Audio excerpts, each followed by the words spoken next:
I'm looking at a game between Bobby Fischer and Ulf Andersson, played in 1970. Remember, to subscribe to the channel, do click on the button below, it's that simple. And to support the channel, do check out the links to PayPal and patreon.com in the info tab up there, and also in the video description down there. You can find them. We'd appreciate your support. So this game was actually an exhibition game played after the Olympiad in Siegen and sponsored by a Swedish newspaper. Now, at that time, Ulf Andersson was, a rising star. He was only 19 years old, had already won the Swedish championship, so obviously a great prospect for the future. And this has always been one of my favourite Fischer games, because we see an extraordinary strategy from him.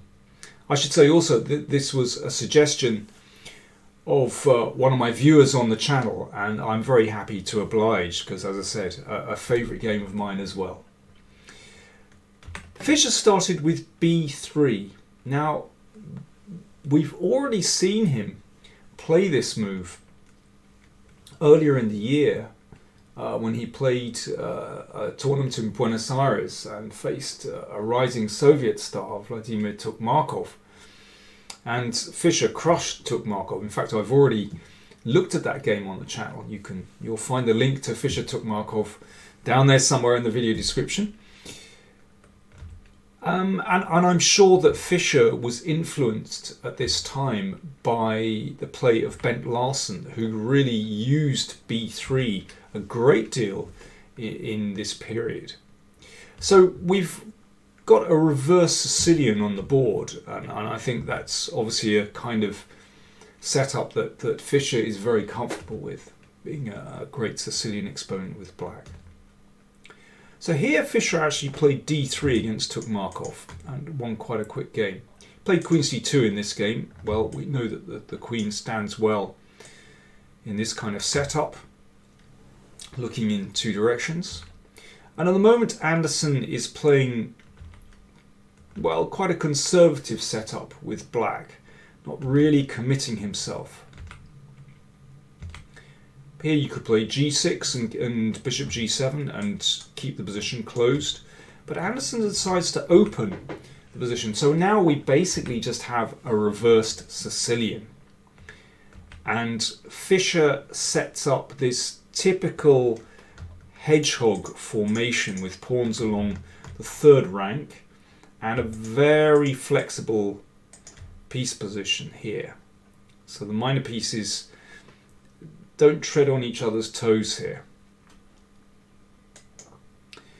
Yeah, and altogether this is a very flexible position for white.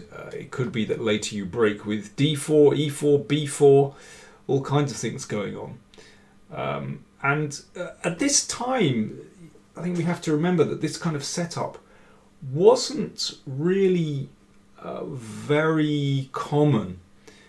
One saw it in the Sicilian, and Fischer was, of course, very comfortable with this setup. But certainly with colours reversed, it's a little bit unusual. f6 from Andersson. Now this sets up a very rigid pawn chain. And I think there are problems with this, as we're about to find out. Now I think white could simply play knight e4, rook to the c-file, either rook to the c-file and play knight c5, but I think white is already very comfortable. But Fischer went for an outrageous strategy here, which has, since this game, been played on many occasions in hedgehog setups with black. So king h1 and then rook g1, this lovely little shuffle across, and he's ready to play g4. He wants to play g4. At the moment not possible because the queen and bishop are still controlling that square, but he's waiting. And this is the kind of thing you can do with a hedgehog setup, because those three pawns in the middle of the board are absolutely crucial. It means that black's minor pieces, in particular the knights, can't get in on those crucial d4 and f4 squares because they're covered by the pawn. So because there's this strong central shell that white has, it means that white is able to play around the edges, in this case on the king side, but you can also play on the queen side as well, with on the c file, sometimes breaking with b4, sometimes breaking in the middle with d4 as well. And the problem with black's setup is that it's actually very hard to initiate a kind of active strategy, as we're about to see. Now here, Andersson plays queen f7 and allows g4 straight away. He could have just hung back for a moment with king h8, but if white wants to get this, and he can quite easily with, for example, knight f d2 and then g4. It's very hard for black to push with f5, or I'd say inadvisable, because it does weaken the e5 square. Remember, that knight can always hop into c5 and get rid of that crucial dart-squared bishop. It's also possible for white to just ignore that for the time being, or just you don't need to pursue g4 so quickly and just play rook c1 and knight c5. It's also possible. Anyway, Andersson plays queen f7 and allows the pawn to come to g4. So now we can see this strategy. So it could be that white wants to push with g5 to upset black's pawn position. It might be it pushes on to g6. And it could just be that that pawn supports a knight coming to f5, as we'll see. So g6 played. Now that does weaken the diagonal, but I have to say at this point I find it very difficult to suggest any kind of active plan for black. So those central pawns are quite rigid actually. Rook g3, beautiful move. Preparing to double on the g file. This is great stuff. Knight back to b6, attacking the pawn, and the knight came to c5. Defending the pawn and attacking that bishop, which dropped to c8.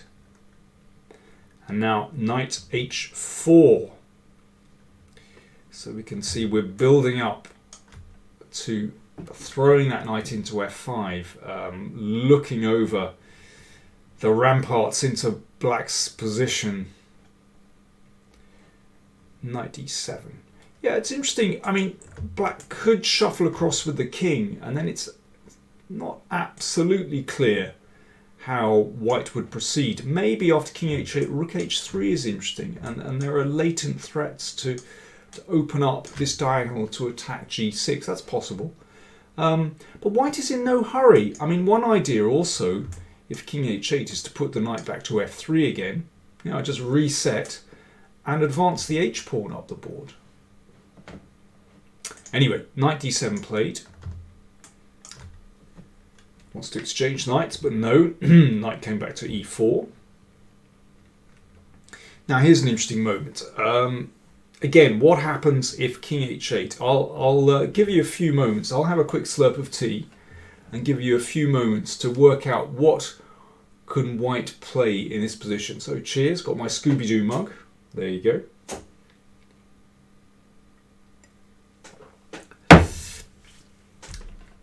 Here, white could play d4, and this is classic hedgehog strategy that just with one pawn break, it unleashes white's pieces. Let's see what happens. Pawn takes pawn. Bishop c4. Queen shuffles across. Knight takes g6.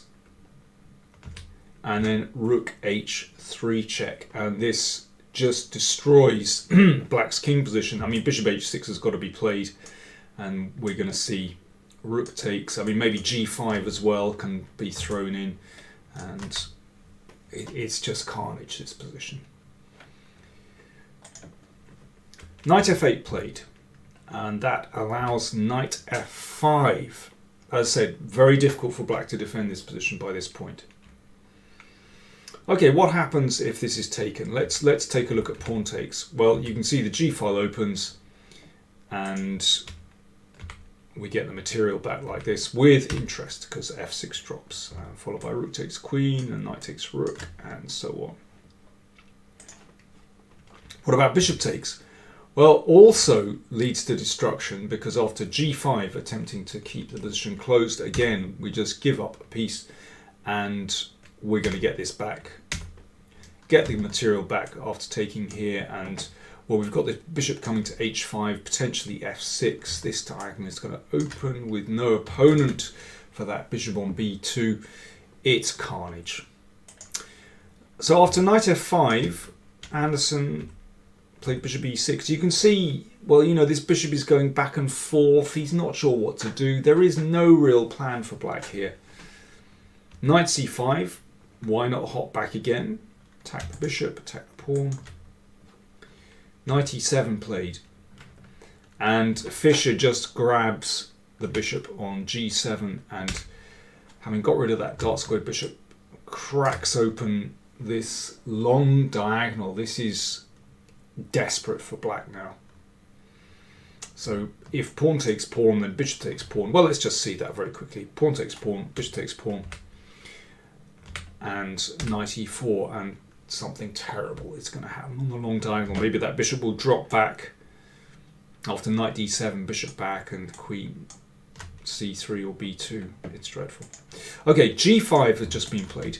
Knight f5, attacking the rook, rook f3. Takes on f6, and if queen takes, then we've got knight e4. e5 is going to drop here. So king h8, and bishop number 2 is taken. So Fischer has already broken through here, and now he gets, and this bishop is looking good, but he gets bishop number 2 in the game with d4 after pawn takes pawn, bishop c4, and there's really no defense to this. But d3, I mean, that's just trying to distract white for a moment, and this bishop is going to return here or take here. So Andersson gives up an exchange, but I mean, this is really forlorn. And Fischer actually finishes this game very steadily. It's quite interesting. In this position, he could already just take on f5 and bring the rook down to g7, and this is completely winning. There's a spectacular finish here with queen takes knight and f7, threatening rook g8 with a mate, and there's no defense there. But Fischer just plays it very steadily, just keeps total control. He was obviously not in the mood to calculate anything, and just picks Andersson apart without resorting to grubby tactics. So what do? He's the exchange up. Needs to open up the king side. Fine. He's just going to push this pawn to h5 and keeps complete control so that Andersson doesn't have a sniff of counterplay. That's just interesting to see the different styles, you know. e4, so that makes sure this diagonal is closed. So white, I mean, Fischer is, what a concentration of firepower on the king side. You know, all white's pieces directed towards the king. Here's a nice variation. If pawn takes pawn, we've got a nice checkmate coming. There we go. Checkmate with a pawn. After e4, rook d2 played. And now he's just looking to exploit the f file, the h file rather. Okay, so we still want to keep opening the g file. f4, get the next one up the board basically. You know, it's really funny. It's so kind of mechanical. It's so straightforward, but black has absolutely nothing in this position. There is no answer to this at all. And that was the final move of the game. Very simple play.